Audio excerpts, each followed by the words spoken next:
Podcast day! Podcast day! Hey, there were 2 episodes of the podcast this week. Oh my gosh, guys, you're welcome. It was so fun. We got so many nice messages and happy comments. Yes, people were so excited. We're so excited to do it. Yeah. So, yeah, I mean, it is fun to, I hate it when I start researching a story that I'm really excited about. And then I'm like, oh crap, it's not enough. Yeah. But now I can still And then we've got to stash those away. And now we've got all the stashes. Yes. Quite the stash. For our side pieces. For the side pieces. Hey, this is the Witches, Magic, Murder, Mystery podcast. Yep, and I'm Kara. And I'm Megan. Oh, I know what's happening. This is not recording. At a loud enough volume. Let's start it over. Here we go. Ready? It's podcast day. It's podcast day. Hey, there were 2.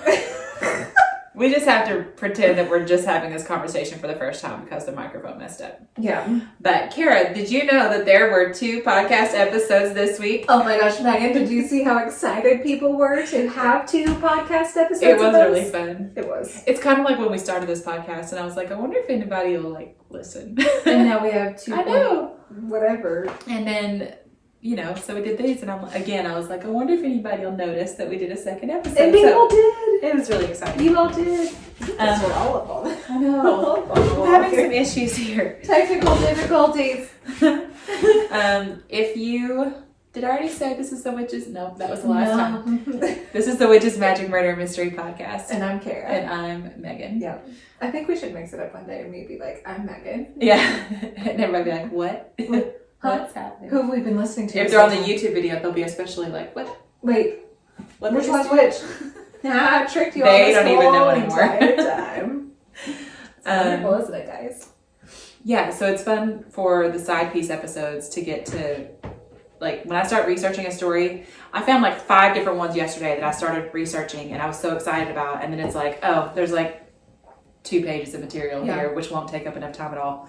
So now we still get to tell those. So it makes me happy. I love it so much. Yeah. I have a new story for you today. Do you? Yes. Do you have, my leg is itching. If you're on the YouTube video, you're like, what is she doing? She's got all the bug bites. I have on sweatpants and, do you have certain types of stories you just won't do? Yeah. I don't know if we've ever talked about this on the podcast. Yeah, I don't think we've talked about it on here. I think we've just via text. We'll start researching stuff, or I'll start I think both of us do this. Start researching and we're like, nope, big nope. Yeah, I have a hard time with certain ones. So I always get excited when I find a story that's it doesn't trigger any part of me. What's happening? They're having a conversation right outside the door.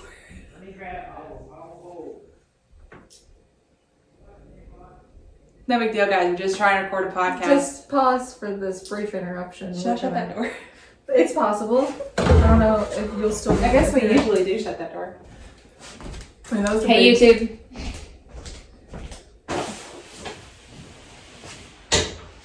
See if that helps y'all any. Okay. So you found a story you're excited to share. Also, I'm obsessed with this New Orleans cold brew. Oh, we should I thought about that. We should do a coffee ad today. Anyway, so because I don't like stories involving the murder of children. Same. The Sylvia Likens case that I did a while back, I don't like it. I don't like that I did it. Yeah. It was such a fascinating story. Right. But it's still ugh. Yeah. And then ones that are like torture, rape stuff, I just can't handle. Yeah. So anyway, this is if there's such a thing as a feel-good true crime story. Here we are. This is as close as I can come to it, I guess. It's not a story that at the end of it you're it's more of a what just happened type of story. Hey, there's my for the episode. I'm going to start doing that too, just so we can do it every time. Yeah. That one person that absolutely hated it. I love that we got a random 2 stars. I love that we got a random review from someone I don't think we know that was I miss Kara's Kara's she didn't do it in this last episode. And I was like, oh, that's so nice. That's so nice of them. I got my back. That's the best. Okay, so today is a mystery. Hit me with it. All right. Hit me, Lawrence Joseph Bader. Mm. I'm already. She's got a shift. We need comfier Poor chairs. YouTube. They have to see We everything. need a Patreon so we can get money for comfier chairs. That is our problem. Lawrence Joseph Bader was born on December 2nd, 1926, Oh, okay. in Akron, Ohio. He grew up, served in the Navy for a couple years, then went to the University of Akron for a semester before flunking out. Oh. And while he was there for that short period of time, he met Mary Lou Knapp. Mm. And they got married on April 19th, 1952. He was 25 years old. Okay. Okay. The couple began their life together, had a few kids, and Bader got a job selling cookware to support his family. Oh, like Tupperware? type I think it was more like pots and pans. Like ironing boards, that type of thing. Like they come around with their globes. And Yeah. Just knock on your door with all their bags. He was good at sales. Like, he was a really likable guy. Everybody said he was just good with people. But he wasn't, like, the cookware job didn't make a whole lot of money. So he had some debt, about $20,000 worth of debt that he just kind of carried. Oh. And apparently he even skipped filing his taxes from 1951 to 1957. Oh. I don't understand how people don't pay their taxes. Yeah. Like, how? Like, yeah, how do you... How do you not get caught? I know people. Yeah. Allegedly. Can I get in trouble for knowing people? I don't know anybody. I have no friends. I've heard of people. Yeah, Megan and I've I heard are of each other's people only friends. in the movies who don't pay On the tube. That. on the moving pictures Yes. screen. With They gray say and white. that sometimes people don't pay taxes, but I don't understand how people don't pay taxes. Like, how do you live your life? It seems like you would get caught somewhere, somehow. Yeah. I would get caught. Trust me. Oh, If I even thought, like, maybe we shouldn't pay our taxes this year, somebody would knock on my door and not be in On jail. So anyway, a friend recalled him as a red-blooded, beer-drinking, all-around nice guy who could talk your ear off and you'd love to sit and listen. He was a family man, too. Oh. Then, on May 15th, 1957, so he's been married for 5 years, this really weird thing happened. So, Lawrence told his wife that he had to go to Cleveland for work, Okay. and then he was going to go on a fishing trip. Cleveland. Mary Lou was pregnant at the time with their fourth child. Okay. So, I'm already thinking, like, they've got some money issues, and now there's a fourth child on the way. Yeah, but if you filed your taxes, you get money back for your kids. Yeah, dude. Jesus. That's one thing I've learned that people don't understand. That in certain income levels, you're going to get money back from the government. And they're just like, no, I'm never filing my taxes. And it's like, yeah, but you would get money back. Yeah. Doesn't matter. They don't believe that'll happen. Anyway, so Just she's like pregnant. I don't believe in aliens. Taxes don't need to be paid and aliens aren't real? Okay. Okay. So she's pregnant with her fourth child, and she was like, maybe instead of fishing, you just come back home after your work trip because Right. I'm pregnant with my fourth child. Yeah. And his response was, maybe I will, maybe I won't. Sassafras. Mm-hmm. Man. Yeah. Like, maybe you should come home. Maybe I will. Maybe I won't. Make me. So just file that little statement away for later. Okay. That's what we call foreshadowing. Okay. I'm a writer. I'm a writer. Megan knows these things. Lawrence went to Cleveland. While he was there, he cashed a check for $400, paid some bills. Which was a lot of money then. Oh, yeah. What's a lot of money now? I'm happy when I get $400. Insane. He paid some bills, one of which was for his life insurance policy, because he'd recently boosted his life insurance policy in case of accidental death. And then he rented a 14-foot boat to go fishing on Lake Erie. 14 foot. Is that big? I don't know. I don't either. I'm 7. I'm 5 foot. I'm 7 feet. I'm 5'7", so it's more than 2.5 of you? Yeah. No. It's almost 3 of you. Yeah. God, I'm good at math. I'm glad every time we do math on the cod. On the No, Megan. podcast. Codfast. Guys, welcome to our podcast. That's going on some merch somewhere. Okay. Oh yeah. When he rented the boat, the weather was Hey, let's start over. from the very beginning. Okay. Okay. Guys, don't forget Megan's a writer. I'm not a speaker at all. When he rented the boat, the weather wasn't great. And the guy who rented the boat to him was like, there's a storm coming. But Lawrence didn't care. Oh. He paid the deposit, asked for a boat that had lights, even though it was several hours before sundown at that point. The guy also noticed that Lawrence had a suitcase with him. Oh. So, at 4:30 p.m., he went out in the lake. The Coast Guard saw him, and they were like, listen, there's a storm coming. And again, he does not care. The storm hit 3 hours later, and Lawrence Bader disappeared. So...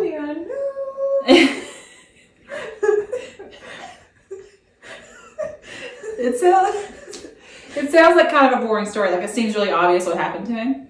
But just you wait. Just you wait. There's a million things he hasn't done. Just you wait. Okay. Anyway. Lawrence's boat was found washed up on the shore of a nearby beach about 5 miles from where he'd rented the boat. One of the motor's propellers was bent, and the hull was scratched, but that was it. It didn't look like it had been capsized or anything. Okay. One of the oars was missing. The life jackets were all there. Lawrence obviously was gone, and there was no sign of his suitcase. The Coast Guard searched but didn't find anything. They determined there was no way he could have survived very long without a life jacket, and after 2 months, they just stopped looking. Oh. Have you ever been to the Great Lakes? Mm-mm. Me neither. I thought you were going to have like this lavish story of them. Same. But they're supposed to be, yeah, it's like you're at the ocean. Like, they're Yeah. so big and huge Yeah. and enormous. And so the idea that he could die out there and they not find his body, I Right. think that does happen. they can't just like go. I mean, it drain happens in the lake. smaller lakes. Yeah. So, yeah, they can't just drain the lake. So it's a pretty large area to search. So I guess not finding a body didn't mean much. Right. Everybody was pretty sure they knew what had happened. They just wanted to find him because that's like what you do. Yeah. Mary Lou became a widow. Lawrence's 4 children lost their dad, and he was declared legally dead at 30 years old. Okay. So then, fast forward to February 2nd, 1965. It's about 8 years after Lawrence disappeared on the water. A friend of Lawrence Bader's went to a sporting goods convention in Chicago, and he sees this guy, and he's like, he looks just like Lawrence. And so he thought this strongly enough that he contacted Lawrence's brother and was like, listen, which I mean, so you'd have to be really convinced, right? To just be like, it's been 8 years and you're probably past this really painful thing. Yeah. Let me dredge it all up again for you and give you false hope. Like, so he had to have been like, this is him. Yeah. So he contacted Lawrence's brother, and the brother was like, yeah, I don't know. That's fishing. It's in Chicago. That's fishing. As Kara said that, if you're not watching the YouTube video, she like just reached and touched my arm. like catch my pun. Okay. Megan, get ready. You don't even know what brilliance is about to hit what's going to you. come out of my mouth right now. That's fishing. So he's like, you're in Chicago, I'm in Akron. Yeah. But my daughter Suzanne lives near there, so I'll just have her swing by and take a look. Yeah. So that's how Suzanne Pica, Lawrence Bader's niece, wound up at the sporting goods convention in Chicago staring at a man at an archery booth. He had brown hair, a thin mustache, and an eye patch. If you took away the mustache and the eye patch, the guy looked exactly like her dead uncle. If you took away every feature of him, it could possibly be him. I had that thought too, like, well, okay. All right. So she went up to him and she was like, aren't you my Uncle Larry? Yeah. Which I think is like, Hey. oh, that's your opening. Hey, aren't you my dead Uncle Larry? And he laughed, and he seemed genuinely confused. He was like, no, my name is John Johnson. People call me Fritz. Yeah, that was the same exact face I made, like Fritz. He told her he lived in Omaha, and he was a sports director for a local TV station, and he worked part-time as an advisor for archery companies. Oh. And that was that. It wasn't a big scene. He didn't seem overly, like, concerned. So there with an eye patch works for a TV station? He's a sports director. He's not a cameraman. Okay, he's not on camera. He might be. I mean, you would think that people would see him and be like, man, that's Larry. Yeah. Like, what? Well, I kind of talk about that later, but I'm like, if it's Larry, he's not living very low profile. Yeah. So anyway, so that was that. She's like, aren't you him? He's like, no, I'm Fritz. And he didn't seem like, he didn't have a weird reaction. He didn't seem like, oh gosh, she's on to me. She's Nothing. on me. He was just kind of like, no, it's not me. He seemed genuinely confused. Okay. Let it go, whatever. Suzanne was not convinced. She called her family and Lawrence's two brothers, so one of those was her dad. They immediately hopped on a plane to Chicago. Oh. They see him and they're like, That's Larry. that is Larry, or Lawrence, or whatever. Whatever his name is. And again, John Johnson was like, no, I'm John Johnson, but you can call me Fritz for reasons that don't make any sense at all. I don't know why. Yeah, I can't tell you my You know how nickname. Fritz easily is a derivative of John? Yeah, gosh, guys. John Fritz Johnson. Yeah. John Fritzson. Jonathan Fitzpatrick Johnson. So the brothers were like, okay, our brother Lawrence served in the military, so his fingerprints are on file. How about you go get fingerprinted and prove you're not him? And the Fritz guy is like, okay, like Sure, he guys. doesn't. He's just kind of like, if it'll get you weirdos to leave me alone, okay, Yeah. I'll go. I would be like, no, heck no. So Weirdos. he goes to the local police station and gets fingerprinted to settle the whole thing once and for Yeah. all. And guess what? They're him. Yes. John Johnson, who liked to go by Fritz, I love saying it every time, he was Lawrence Joseph Bader. And now you're like, well, okay. So this is a story about a guy who disappeared in the... It's not a story about a guy who disappeared in the lake. It's a story about a guy who faked his own disappearance to go start another life somewhere else. He didn't get amnesia Just when he got hit his head. Here's the thing. Where'd my laundry go? You handed it to me. I didn't mean to. Here's the thing. Fritz Johnson was kind of a minor celebrity in Omaha. He's kind of a big deal. He wasn't at all trying to keep a low profile. He had this really big personality. And He's like, whenever I can't contain this, guys. I have to be here for the world to see and know. I mean, wait till I tell you some stories about him. It really is like that. I can't wait. And I can't decide if I would have liked him or been like, dude, could you just tone it down a notch? You're a bit to handle, Um, Mr. Fritz. When he first arrived in Omaha, he'd attracted a whole bunch of attention by sitting on a flagpole for 30 days to raise money for polio. So he comes out of the water like the Loch Ness Monster. Drags himself Drags to a his flagpole. body to a flagpole, missing an eyeball, and climbs the top of it and sits there like the guy, like Mulan on like just water. You know how she like climbs the pole? Mm-hmm. Oh yeah. We are men. Or G.I. Jane. Did you do you know that song by Harvey Danger, Flagpole Sit Up? Paranoia, paranoia, everybody's coming to get me. Do you not know that No. song? Kara is one of my favorite 90s songs. Oh my gosh! It's by Harvey Danger. You told them all I was crazy. Sitting atop a flagpole. For a second,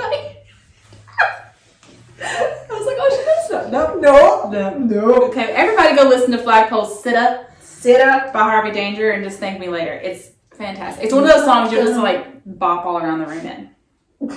Bop, like the kids say. Kids do Okay. those days. Let's back up. Let's get to know Fritz. So, Yeah. a few days after Lawrence Bader disappeared on Lake Erie, I probably should have put that right next to the microphone. Okay. A few days Hey guys, after. we're also doing ASMR videos on.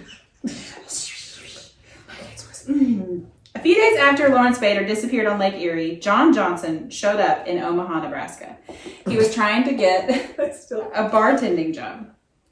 He said he'd just gotten out of the Navy after serving 14 years. He had a suitcase and a heavy canvas bag with him and a Navy-issued driver's license. He got the job, and people really loved him. The whole thing where he wanted to be called Fritz. He had a story for that. He said he'd grown up in an orphanage in Boston, and there'd been 22 babies found on doorsteps, and they all got the same generic name, but a different nickname. So I guess that means they were all named John Johnson, even the girls. So they're just like, you're John Johnson, and you're John Johnson. You're Fritz, you're Fitz. Is that a true thing? Do you all know? Is that what they, like, we're going to give all of you the same generic name? You're John Johnson, and you're David Davidson, and you're Matt Matthews, and you're Peter Peterson. No. Trainerson. Anyway, they called him Fritz. He's Fritz. For the different nickname because he reminded people of a character in the popular comic strip, or in a popular comic strip from the time. But sometimes he told a different story. Oh man, get your story straight, Fritz. He said he got the nickname because of a short haircut he got in the Navy that made him look like a German soldier. I think the orphanage one, personally, is much more I like that better. interesting. So who knows? He mostly went by Fritz, and he didn't use John Johnson very much. Oh, who would? I mean, sorry to everyone named I know John Josh Johnson. I dated. I mean, My husband's grandfather, it was John Johnson. He was lovely. And he didn't go by Fritz. He went by Johnny, as you do. I wouldn't get. No, Fritz is a little more popular. Got a little more spice to Yeah. it. Basically, everyone loved Fritz, and Fritz.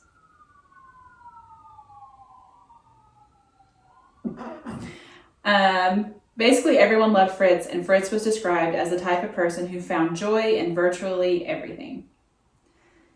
Okay, get this story. A couple articles I read talked about this as if it was really adorable, and I disagree. He was a bachelor. Okay. And he drove an old hearse. And in the back of the hearse, it was all set up with pillows, a coffee bar, and an incense burner. And he called it his hunting vehicle. Going on a date. Baby, I got these. I know it's a hearse, but there's so much room in the back. It's like I got this plug-in. It's amber scented. So, but I think when you think about him hunting? on the whole, Hunting? well, he's a bachelor hunting for his woman. Hunting for some fish. Or... Yeah. So, Man, Fritz. after bartending for a little while, he got a job at the local radio station. So he was the local celebrity working at the radio station, and that's when he did the flagpole thing. Oh man. So, see what I mean about not laying low? Like he's not. Yeah. It's like he's trying to get as much of attention Yeah. as he can. He was living like this above average. What life. point did he get the eye patch? Immediately That's after coming. No, okay. I haven't got to Climbing it. after out of the water. Just Nope. So in 1961, he met a 20-year-old former model named Nancy Zimmer. They got married. Nancy had a daughter, and he adopted her. She was 20, so he would have been math. He just would have been. He would have been older. He was definitely older in years, multiple years. They got married. Nancy had a daughter. He adopted her. Then Fritz and Nancy had a son together. Oh shit. Fritz went on to get the job with the TV station where he became the sports director. In 1964, he found out he had a cancerous tumor behind his left eye. Mm. And when he had that removed, he lost his eye in the process, and that's why he had an eye patch. Oh. So it wasn't like he was, because I initially thought, oh, he's wearing the eye patch to try to Yeah. disguise himself. Yeah, no, he actually legitimately lost his eyeball. So now it's 1965, and he's got these people telling him that he is Lawrence Bader. And now there's like a lot of legal issues, because if Lawrence Bader isn't dead, then his life insurance policy and all the Social Security payments that got paid to Mary Lou need to be paid back. Oh. Yeah. And there's also, and they also said that the guy who owned the boat where he rented the boat from was like, Andy owes me a boat. Really, dude? 8 years later. How much was It's that like boat? SpongeBob, 8 years later. And then there's also the thing where he's still legally married to Mary Lou. Yeah, so But then now he has he's this got whole a other kid family. and a woman and Yeah. oh. So like, Okay. what's the financial responsibility? Yeah. So he gets a lawyer because he's like, I don't know what to do. What's it say? Popular foot. Oh, he drew us popular foot. It's a tree with feet. With Someday, you guys, you'll have to hear the story of Popular Foot told by Kara. It's an old ghost story. Okay, Old Kentucky fables. fables. Y'all ever? Okay. So he gets a lawyer because he's like, what do I do? And the lawyer's like, listen, go get, you need to go get tested. Like, you need to, let's figure out what's happened to you. Because Fritz is still like, I mean, it's not just. He's like, this isn't me. It's not just he has amnesia. He has a whole different set of memories. Yeah. Of his whole entire life. Yeah. Supposedly. Okay. So he undergoes a whole bunch of psychological tests at a local hospital, and the doctors evaluate him for several days, and they're like, yeah, we don't think he's like trying to deceive anybody. Oh. It really seemed that Fritz Johnson had absolutely no memory of being Lawrence Bader. He's his doppelganger. But the fingerprints. What if your doppelganger has everything the same? I don't know.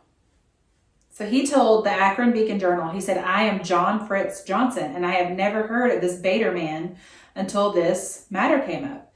My God, don't you understand? All of a sudden, I find out that 30 years of my life never happened. I have 30 years of memory as Fritz Johnson. What am I supposed to do with those 30 years? Just throw them out? It would be like me coming up to you and being like, yeah, you're not Kara. Like, you're this other person. And here's where you grew up. And all these things, all these stories you have about yourself are not true. We went for lunch when we were blah, blah, blah. We graduated together. And you'd be like, no, you're wrong. But then the fingerprints. Yes. And got him. So then he lost his job at the TV station. Uh-oh. Nancy divorced him because, he was already married. Yeah. And so Nancy believed everything. Well, yeah. I mean, it seems like everybody was just like, you are this person. Yeah. No matter what you think you are. Like, right.